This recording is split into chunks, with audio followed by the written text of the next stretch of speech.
Hey there, it's me back again with just another very short video. This time going over another kind of same old argument. It's probably same old argument part 2. These videos are probably going to get smaller, just going through old arguments again, because Cool had Logic's bringing his video series out, and how am I supposed to compete with that? But yeah. So today's video, I'm just going to look quickly at the Crepuscular Rays argument, and that this proves that the sun is close, which there are a few problems with that, with purely for what many flat earthers say. Now, Jeranism himself has gone on to say, and I quote, that the sun is definitely 3,000 miles high and at a diameter of 32 miles.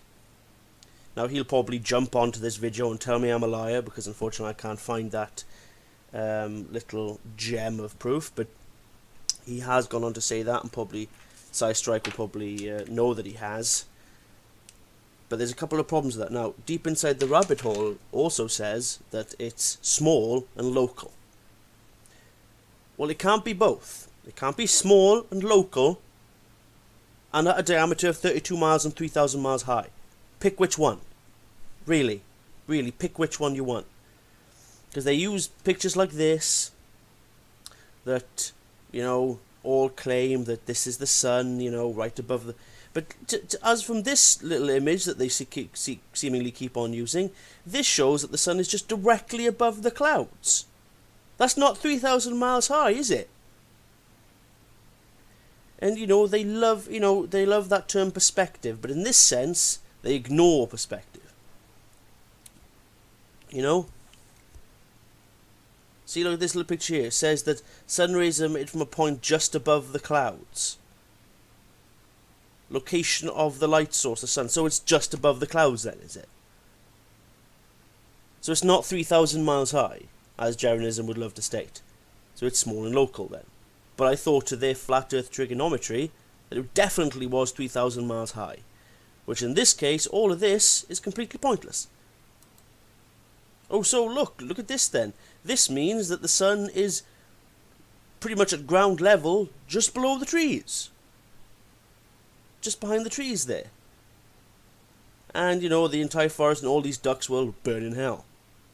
But no, they just, they ignore that fact.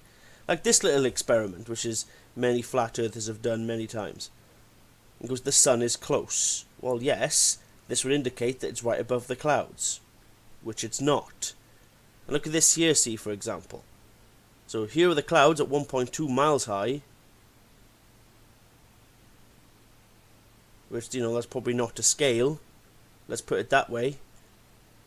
Because if you really wanted that to be the Earth, and those be the clouds at like a certain scale, that would have to be pretty much about an inch from the bottom, perhaps. Just guessing here. See, this would indicate things. So they really can't keep their ideas together.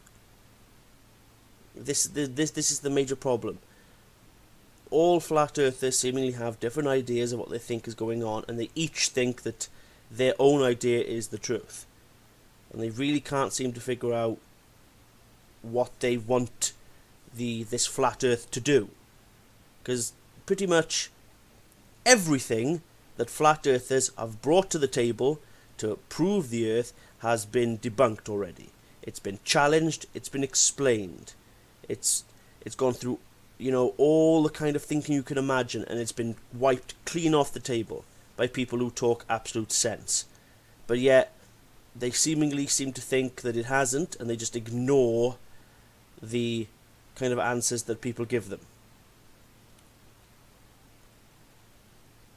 And this is the major problem with flat earthers, is they just do not listen. And that when you really look at it, things do not make sense. Now let's go to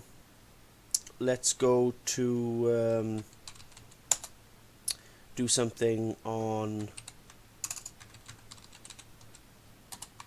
Oops, that was terrible writing. Google Maps. Now, with everything that they claim they claim that, you know, in many images that North America looks huge in some images, right?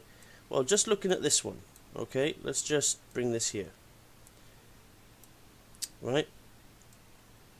Look, North America looks massive here, okay? See, North America, you can't see much of that, okay? Then when you zoom out, look how much is all visible.